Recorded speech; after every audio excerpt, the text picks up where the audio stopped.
And welcome to day 3 of our special week here of counting down to the trade deadline, special editions of the Reigns on the Cardinals podcast. Rob Reigns, Mike Reigns with you here. And we just have about 48 hours to go as we sit here and tape this show on Tuesday afternoon before the 5 p.m. St. Louis time deadline on Thursday. And Mike, we had a move in the reliever market today. We're finally starting to move a little bit. I was afraid things were a little slow, but we're starting to get the right direction. Sir Anthony Dominguez went from the Orioles to the Blue Jays. Pretty good reliever there. And according to the Blue Jays, that does not take them out of the market for Ryan Helsley either. The interesting thing about that trade is it came in between the middle of a doubleheader between the Blue Jays and the Orioles. So all he has to do to join his new team is walk down the hall to the visitor locker room in Baltimore. So I didn't look to see if he'd pitched in the first game. It would be kind of cool if he pitched in both games of the doubleheader, once for each team. Well, we probably won't get a player like we did last year to play for both teams in the same game. Yeah, that doesn't happen too often. That does not happen very often. So that's the one movement that trade today. The other couple of news developments here on the STL Sports Page news desk as we monitor everything going on around baseball. Obviously, the big news on Monday night was Eugenio Suarez getting hit by a pitch on his hand as he was batting in that game in Detroit.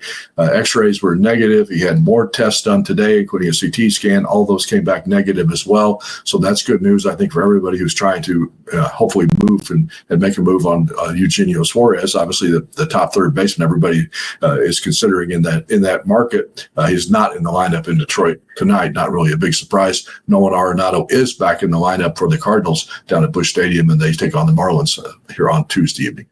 It is interesting to see because Eugenio Suarez had both a CT scan and an MRI done, which shows you that like the Diamondbacks want to move him. But I've seen a couple different people commenting out there that execs are worried because they want to know what they're getting in a guy that's healthy. So that may change the market for Nolan Arenado here if people are worried about Suarez's hand, because hand things can tend to linger. Sure, especially when you look at a contract like Suarez, who's only a rental player, he's a free agent at the end of the year. So you're buying him to get what he can do for you and help you into a pennant race the last 2 months of the season, where, of course, Arenado still has 2 years left to go on his contract. Indications from people that I talked to around Major League Baseball today, sources that I rely on for information, is that the Cardinals are, obviously talking to a lot of people, doing a lot of their due diligence, but that they don't really expect the Cardinals to be active in the trade market until the last day on Thursday. And that's not doesn't really come as a surprise. Mike, you and I talked about that. John Mozeliak trying to weigh in, take all in the information that he can and wait till the last possible minute to hope he gets the best offer that he's going to get, whether we're talking about Helsley, whether we're talking about Phil Maton, whether we're talking about Steven Matz, all those guys, maybe even JoJo Romero, the relief market that we expect the Cardinals will be the most active in as we get up to the deadline. We have a lot of experience watching John Mozeliak at the trade deadline over the years, and he does like to wait. Now, again, we've talked about the influence of Chaim Bloom this year and how he's going to be involved, but anyone that knows Mo knows that it's his call and his show for this year one more time. So it'll be very interesting to see kind of how that plays out. I would think that JoJo Romero and, maybe somebody else go before Helsley or Maton if I was a betting guy, just because of the type of player it's going to take to get back. But they're going to wait for the best offer that they can. And, of course, the Helsley not the only closer that's on the market, too. We also know that the Twins are dangling a couple of relievers, Johan Duran and Griffin Jacks, a very good setup man. The Pirates have David Bednar and Dennis Santana probably available. Jake Bird, Hulverson, a couple of guys from Colorado could be on the market. So it's going to be a busy trading deadline for relief pitchers, and I think you're just seeing the first crack of that here on Tuesday. And don't forget Maton. He closed for the Astros, and he could certainly do it again. So, somebody may be looking at someone like him thinking we can get him to come in and close.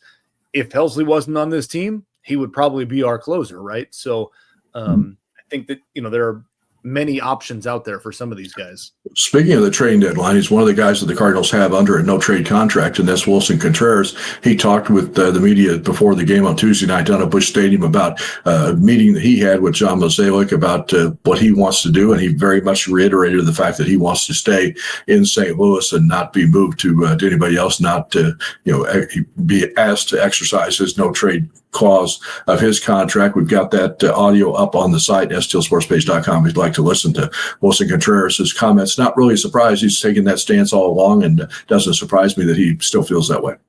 It does not surprise me one bit, and it's a good sign, right? Because he's played well this year, he's healthy, and I think he wants to help some of these young kids come along.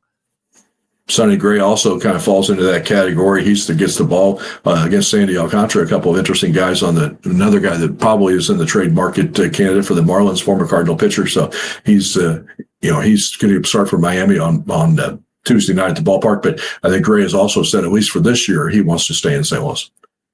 The starting pitching market is very interesting right now because you look at the guys last night that were potential trade candidates, and 5 of them didn't get through 5 innings.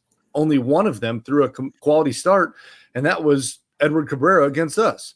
So it's, this starting pitching market's going to be really interesting because there's guys out there like Dylan Cease and, I'm drawing a blank on the other guys right now, but just haven't pitched great. So you're taking a risk on somebody, right? So maybe that's beneficial to somebody like Steven Matz because they want to put him back to a starting role because other guys haven't looked that great either. And we know that the teams that have the most available starting pitching, like a Mackenzie Gore, their asking price is going to be so high that teams are probably going to have to adjust their sights down to Gore, maybe into Mitch Keller or somebody like that.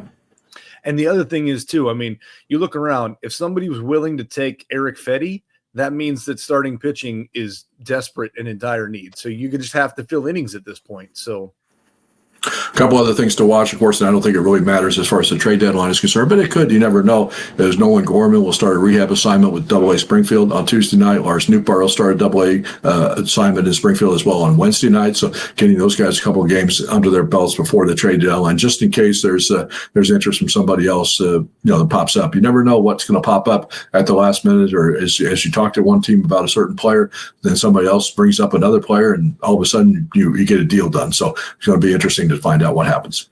And like we've said before, Mo is having these conversations with everybody about everything. So they're very active. Just because we're not hearing a lot of news right now doesn't mean there's not a lot of activity going on in the background. So something's certainly going to happen. Tonight probably is not the case, in my opinion. I think tomorrow is going to be the busy day as things start to lead up and ramp up. But you can officially say that we are on hug watch for the next 2 days. 5 p.m. Thursday is the deadline. Of course, the Cardinals do not play on Thursday, so that's going to be interesting to see if they try to make their moves on Wednesday night before they leave to head to San Diego, or wait until that deadline on Thursday. We'll have it all covered for you here. Another edition of the Reigns on the Cardinals special edition of the podcast coming as we count down the trade deadline here on STLSportsPage.com.